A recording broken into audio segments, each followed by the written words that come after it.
Hey, welcome to our wildlife camera database. This is a metadata approach. This is part one, what data entry is going to look like using our system. Now when we say metadata approach, what we mean is we actually take advantage of a photo's metadata and use it to store information related to the photo. This includes species identifications, geographic coordinates, number of individuals, and there's really two benefits of running a database like this. The first being that information is stored within the photo, meaning I can send entire data sets out and people will be able to extract that information from the photos themselves. And the second being, once the metadata and geographic coordinates have been entered, the ability to run search queries to find individual photos and to display them spatially becomes available. But in order to do this, we need software that's not only capable of editing metadata, but to do it in an efficient way. So we use Photomechanic Volume 5 by CameraBits. This is a great software, and there's a lot of customization that can go into it, but because that customization level is so high, I don't go into how I built the system.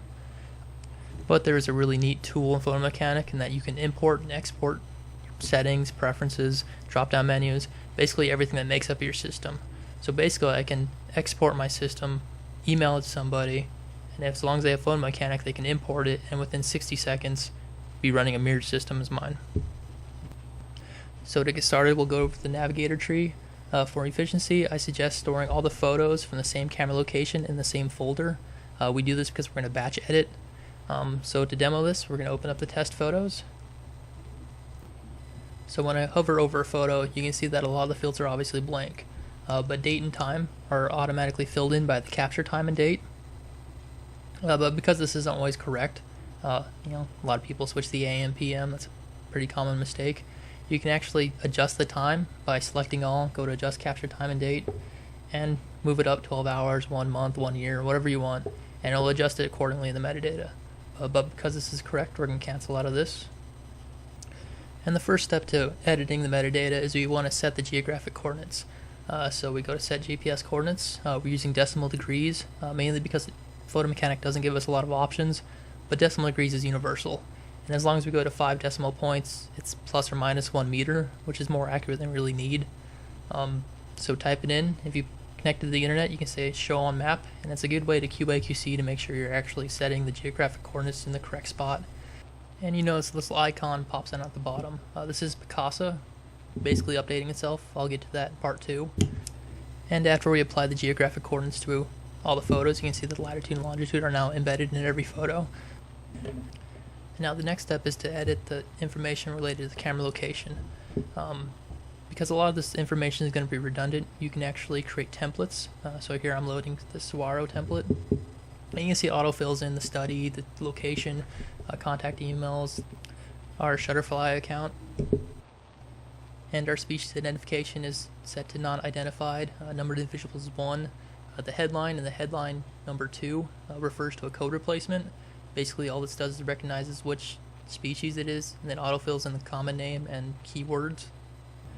And a really nice function of Photomechanic is it makes use of drop-down menus and an autocomplete function to help streamline data entry. And these drop-down menus can be edited really quickly, very easily. And if you have a very long list, you can actually import them from Notepad. And once these drop-down menus are complete, data entry becomes very quick. For instance, we can autocomplete Drew Jackson by typing the first couple of letters, or just select straight from the drop-down menu for edited by. And again, you just go down, filling out all these fields. And the reason why we fill out all these fields like this is we can run search queries based on any one of these variables. For instance, I can run a search for test photos, and it'll bring up these 16 photos. I can also run a search query on this camera ID and see every single photo this camera has ever taken. And there's also a color class. This can be used for any number of things. I mainly use it to see which photographs have not been identified, which have been identified, and which have been kind of confirmed as being the right identification. So after we're done completing, we say apply to all, and you see a lot of this information has been populated. So all it's really left to do is to fill out the species information. And there are a couple ways to do this. If you want to do multiple photos at once, you can highlight them all, go down to the snapshot, make sure species info is selected, and basically all this does is turn off a lot of the fields. This way you're not going to overwrite anything. You can see that species and number of individuals is still turned on. Use autocomplete for mule deer, number of individuals, and say apply to all, and you can see now that these these photos have been labeled with the species identification and the common name, and the keywords have been inputted from the code replacement. So again, highlight the both bobcats, go to the stationary pad, change mule deer to bobcat, apply, and it's that quick and easy. You can see the color code is also changed to yellow, which means it's been identified but it hasn't yet been confirmed. Another way to do this is if you click on the I button on each photo, it will go to this screen, change it to mountain lion, save and go to the next one. Control N is a shortcut for that, and you can just go individually like this if you wanted to. This is also a good way to QA QC if you wanted, but once you're done, it doesn't change the color code. You have to do that manually, but that's quick and easy. You can just press 2 or 3 or whatever your color code shortcut is, and you just go on and keep doing the rest of the photos. For instance, these are for javelina. Change it to javelina, one individual, and you take a closer look at this last photograph by clicking on the magnifying glass, click on where you want to zoom, and it zooms in, and we can see that there's another individual.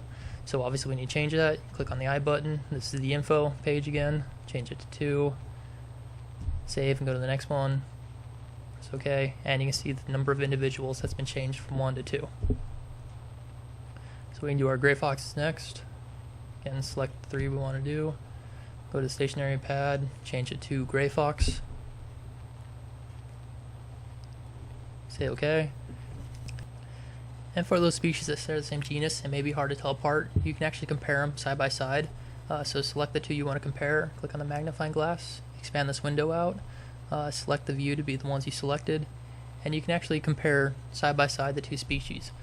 So here at Swan National Park we have 2 species of jackrabbit. I know the top one is a blacktail, the one on the bottom looks a lot like it, so I'm comfortable saying that both these individuals are blacktail jackrabbits. Keep them selected and use the IPTC stationary pad to select blacktail jackrabbit. Click OK. And you can see that we just edited the metadata of 16 photos pretty quickly. And Photo Mechanic also comes with some pretty useful tools. For instance, we can change the file names, and we can do this based on any variables. Anything you just filled out you can use in the file name. So for instance, this is the snapshot of the headline plus the date and time. But for the purpose of this tutorial, let's change it to headline, which is the scientific name, underscore, and set a sequence. Basically just a number sequence. You can start which number you want to start with. Let's go with 1. And you can see that the old name is going to be turned into the new name. So click OK. It's going to go through and rename all the files for you. And since I had these photos arranged by file name originally, it will automatically clumped. So there's my blacktail jackrabbits, there's my bobcats, there's my mule deer, javelina, mountain lion, badger, and gray fox. Now there's also the ability to extract the data. So I'm going to select all my photos, go to File, go to Export, and this basically creates a notepad document. Again, you can use a snapshot for any number of variables you want. So this headline, tab, caption. Basically it's just formatted to produce a notepad file. Click Export when you're comfortable with all the variables. Let's call it test2. Save. Go down, let's find the file. It's desktop. Desktop reloaded. There's test2. Double click on it. We want to open up a notepad. And once it's open, you can see that this is all the data we just inputted. And it's in a format we can use now to summarize. For instance, we can copy it, go to Excel. This is an old thing, let me delete that. And then paste it, and you can see that I can run any number of summaries now through Excel. From Excel, I can also import it into ArcMap because I have the coordinates. Photo Mechanic also has the ability to open up every single photo in any parent folder, meaning you can open up your entire data set and extract all that information at once. We are also working on different software and different ways to help summarize the data more quickly. Stay tuned for that. But for the most part, you can see that using this methodology can be pretty effective and efficient. I converted our entire data set for one of our districts for a mammal inventory we did, and that was 2,800 photos over 200 different camera locations, and I did it in a matter of a couple afternoons. So once you're used to it, you can really go. please watch part 2 of this to see kind of the things we can do now with the metadata embedded into these photos and some of the search queries we can run. And thanks for watching.